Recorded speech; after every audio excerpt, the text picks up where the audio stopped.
Hello વિદ્યાર્થી મિત્રો, એજ્યુકટેકનો ચેનલમાં આપનું સ્વાગત છે। આજે આપણે શીખીશું ધોરણ 7 વિષય વિજ્ઞાન પાઠ 8 વનસ્પતિમાં પ્રજનન। પાઠ 8ના સ્વાધ્યાયના પ્રશ્નોના જવાબની અહીં આપણે સમજ મેળવીશું। તો ચાલો શીખીએ પાઠ 8 વનસ્પતિમાં પ્રજનન।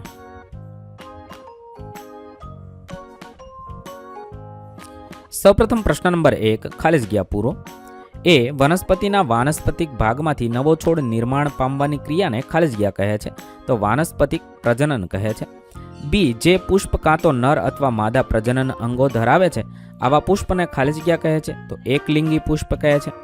સી, પરાગરજનું પુષ્પના પરાગાસનમાંથી એ જ પુષ્પના પરાગાસન અથવા તો બીજા પુષ્પના પરાગાસન પર સ્થાપનની ક્રિયાને ખાલી જગ્યા કહે છે, પરાગનયન કહે છે।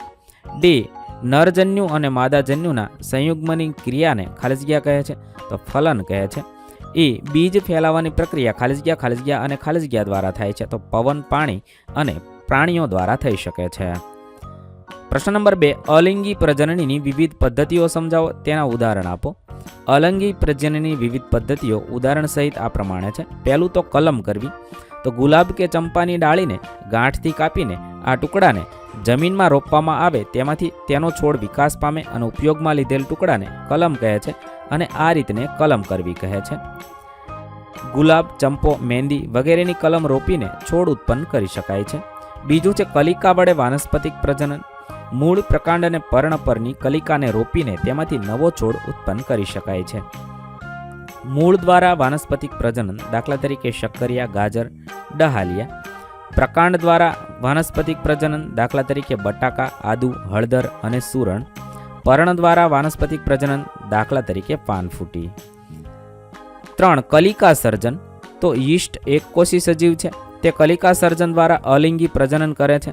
યીસ્ટના કોષમાંથી એક નાનું બલ્બ જેવું પ્રલંબન જોવા મળે છે, જેને કલિકા કહે છે।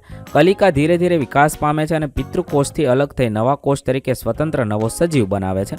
નવો કોષ વૃદ્ધિ પામી પુખ્ત બની બીજા યીસ્ટના કોષો સર્જે છે। ચોથું છે અવખંડન, તળાવના પાણી પર લીલના રંગનો જથ્થો જોવા મળે છે। સ્પાયરોગાયરા લીલ છે, પાણી અને પોષક તત્વો મળી રહેતા લીલ ઉગે છે, તે સ્વાવલંબી વનસ્પતિ છે। તે અવખંડન દ્વારા ખૂબ જ ઝડપથી બહુગુણિત થાય છે। લીલનો તંતુ 2 કે તેથી વધુ ટુકડાઓમાં તૂટે છે। આ નવા તંતુ તરીકે વ્યક્તિગત સજીવ તરીકે વિકાસ પામે છે।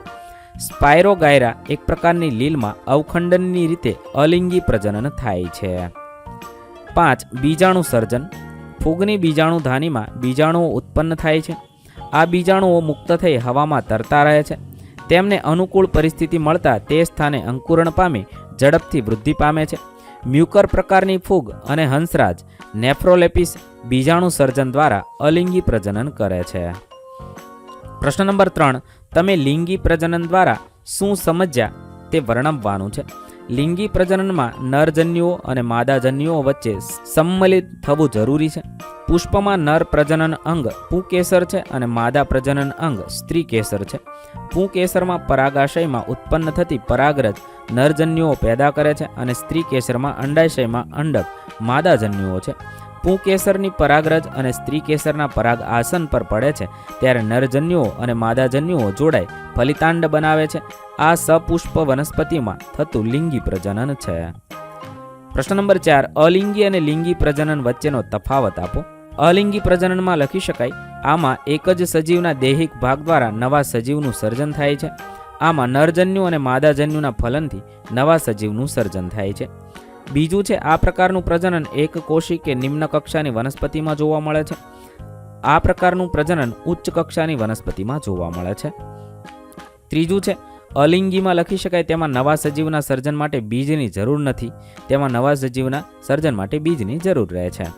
ચોથું, આમાં પેદા થતી સંતતિમાં પિતૃઓ જેવા જ લક્ષણ હોય છે, જ્યારે લિંગીમાં આમાં પેદા થતી સંતતિમાં પિતૃઓ જેવા બધા લક્ષણો રહેતા નથી। પ્રશ્ન નંબર 5 પુષ્પના પ્રજનન અંગોની આકૃતિ દોરવાની છે। પુષ્પનું નર પ્રજનન અંગ પુંકેસર અને માદા પ્રજનન અંગ એ સ્ત્રીકેસર છે। તો આ રીતે તમે પુંકેસર અને સ્ત્રીકેસરની આકૃતિ દોરશો અને તેમનું નામ નિર્દેશન કરી શકો છો। ત્યારબાદ પ્રશ્ન નંબર 6 સ્વપરાગનયન અને પરપરાગનયન વચ્ચેનો તફાવત આપો। સ્વપરાગનયન અને પરપરાગનયનમાં પહેલો મુદ્દો લખી શકાય, આ પ્રકારના પરાગનયનમાં એક પુષ્પના પુંકેસરની પરાગરજ તે જ પુષ્પના સ્ત્રીકેસરના પરાગ આસન પર સ્થાપિત થાય છે. પરપરાગનયનમાં આ પ્રકારના પરાગનયનમાં એક પુષ્પના પુકેસરની પરાગરજ તે જ છોડના બીજા પુષ્પ અથવા તેના જેવા અન્ય છોડના પુષ્પના પરાગાસન પર સ્થાપિત થાય છે.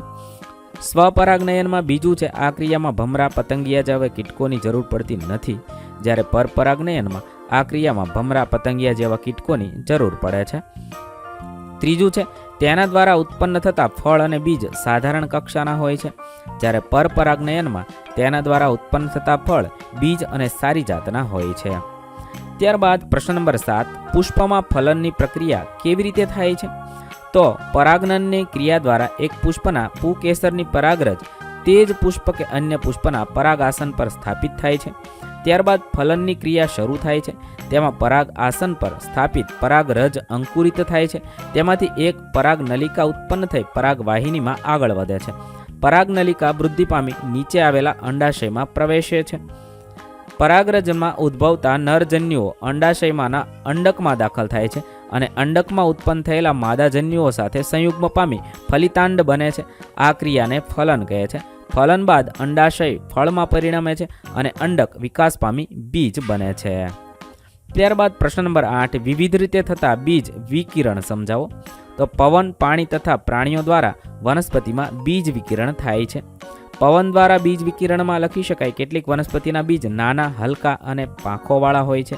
દાખલા તરીકે સરગવો અને મેપલ. કેટલીક વનસ્પતિના ફળ તથા બીજ હલકા અને રોમમય હોય છે. તો દાખલા તરીકે સૂર્યમુખીનું ફળ, મદાર એટલે કે ઓકનું બીજ.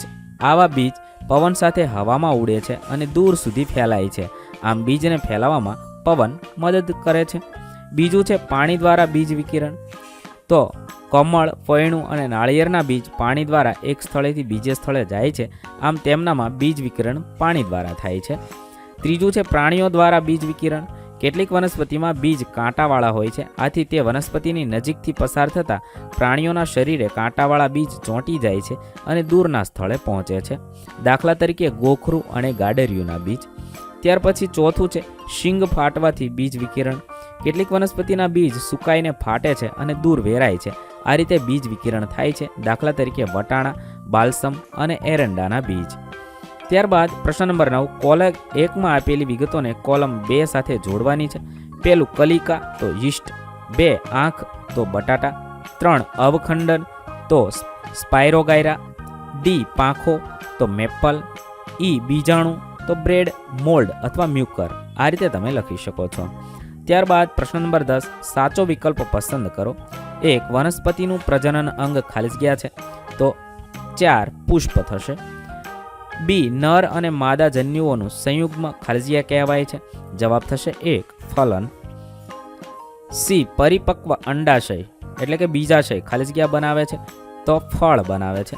ડી બીજાણુ સર્જન કરતી વનસ્પતિ ખાલી જગ્યા છે તો બ્રેડ અથવા મોલ્ડ અથવા મ્યુકર છે. ઈ પાનફૂટીમાં પ્રજનન ખાલી જગ્યા દ્વારા થાય છે તો પર્ણ દ્વારા થાય છે. અહીં આપણા પાઠ 8ના પ્રશ્નોના જવાબ પૂર્ણ થશે. વિદ્યાર્થી મિત્રો, ધોરણ 7ના વિજ્ઞાન વિષયના તમામ પાઠના પ્રશ્નોના જવાબના વિડીયો આપણી ચેનલ પર ઉપલબ્ધ છે, જે તમે ધોરણ 8 વિજ્ઞાન નામના પ્લેલિસ્ટમાંથી મેળવી શકો છો. પ્લેલિસ્ટની લિંક વિડીયોની ડિસ્ક્રિપ્શનમાં આપેલી છે. તથા જો તમારે તેની પીડીએફની જરૂર હોય તો તે તમે આપણી એપ્લિકેશન પરથી મેળવી શકો છો. એપ્લિકેશનની લિંક પણ વિડીયોની ડિસ્ક્રિપ્શનમાં આપેલી છે. વિદ્યાર્થી મિત્રો, આપેલા વિડીયોની જો તમારે પીડીએફની જરૂર હોય તો તમે આપણી એપ્લિકેશન સ્માર્ટ સાથી પરથી મેળવી શકશો. વિદ્યાર્થી મિત્રો, આપણી એપ્લિકેશન સ્માર્ટ સાથી પ્લે સ્ટોરમાં આવી ગઈ છે, જેની અંદર તમે બધા વિભાગ જોઈ શકો છો. તેની અંદર વિવિધ ધોરણ છે. ધોરણ ઉપર ક્લિક કરતાં વિવિધ વિષય ખુલશે. વિષય ઉપર ક્લિક કરતાં તેની અંદર આવતા પાઠ ખુલશે. તેની અંદરથી તમે પાઠ્યપુસ્તક પણ ડાઉનલોડ કરી શકો છો. તેની અંદર આપેલા પાઠમાં ક્લિક કરતાં તમે પાઠની પીડીએફ, સ્વાધ્યાયની પીડીએફ, સ્વાધ્યાયન પોથીની પીડીએફ, પાઠના વિવિધ વિડીયોઝ, સ્વાધ્યાયના વિડીયોઝ, સ્વાધ્યાયન પોથીના વિડીયોઝ બધું જોઈ શકો છો અને ડાઉનલોડ પણ માત્ર એક ક્લિકમાં કરી શકો છો. વિદ્યાર્થી મિત્રો, આપણી એપને સપોર્ટ કરજો, ડાઉનલોડ કરજો.